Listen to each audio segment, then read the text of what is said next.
DPA cité, le président Gbagbo ne serait-il pas en train de préparer son fils pour sa succession?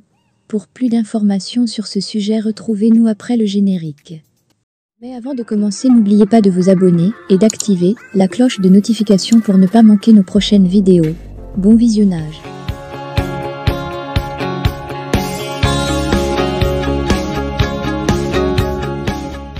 En politique, il n'y a pas d'hasard. Sauf celui qui ne suit pas l'actualité, peut se laisser tomber dans des émotions et se fait surprendre.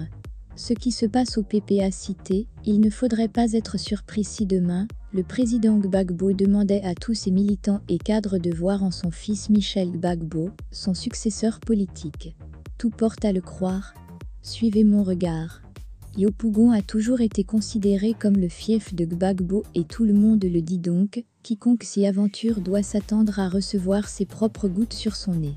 Yopougon, cette commune qui est la Côte d'Ivoire en miniature, celui qui prend la commune n'est pas loin de prendre tout le pays pour des élections présidentielles, soit lui ou son parti.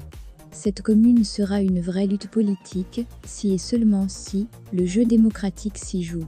Il y a de fortes chances que Michel Gbagbo ne soit pas le futur maire de cette commune. Et les autres cadres, qui ont cru bénéficier des faveurs du président Gbagbo, comme Stéphane Kipré, Awadon Melo, Monsieur Brick, pour ne citer que ceux-là, doivent réviser leur espoir. Les deux sorties du PPA cité, à la place Figdeyo de Yopougon, et la rencontre des jeunes à la Maison de la Culture de Trecqueville, pour ceux qui ont le flair, sauront que le président Gbagbo Laurent prépare son fils, même si les phares ne se braquent pas directement sur lui.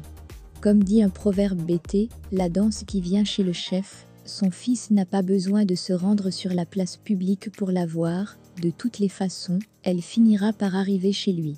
S'il n'y a pas de brutalité, de violence à Yopougon, il sera difficile à quiconque de venir ravir la place à un candidat qui aura l'onction et la bénédiction du président Gbagbo.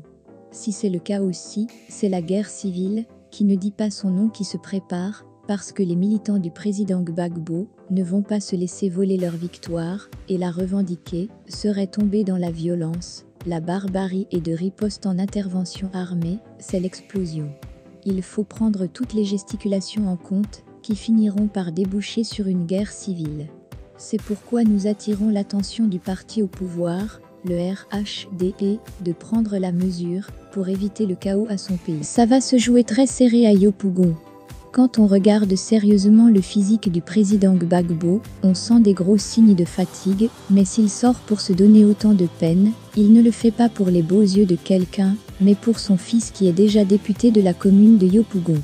En France, le père Jean-Marie Le Pen avait préparé sa fille Marine Le Pen pour sa succession, pendant qu'il y avait à l'intérieur de Cacique, en Guinée équatoriale, le père Obiang prépare son fils. Au Togo, au Gabon, les pères ont préparé leur fils, c'est ce que de manière subtile, le président Gbagbo est en train de faire.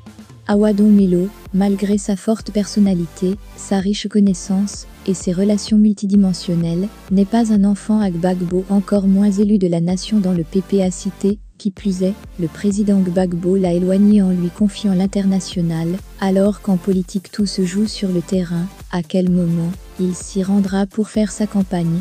Tout comme son ancien gendre Stéphane Kipré, qui se donne autant d'efforts pour arracher la présidence du conseil régional du Haut-Sassandra, qui a pour capitale Daloa, pour se donner une légitimité politique, afin de se hisser dans ces genres de batailles.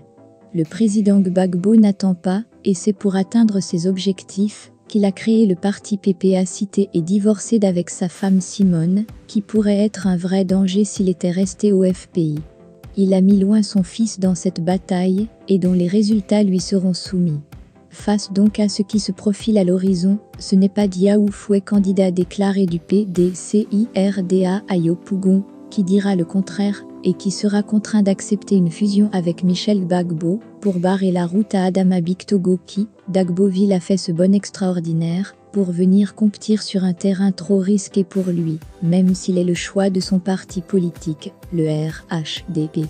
Très serein en bon sachant, et en averti homme expérimenté en politique, le président Gbagbo se met devant, pour prendre la rosée, afin de faire de la place à son fils, car il voit les choses venir, s'il ne se constitue pas en lièvre pour épuiser les adversaires coriaces, il sera difficile à Michel Gbagbo de gagner ce challenge.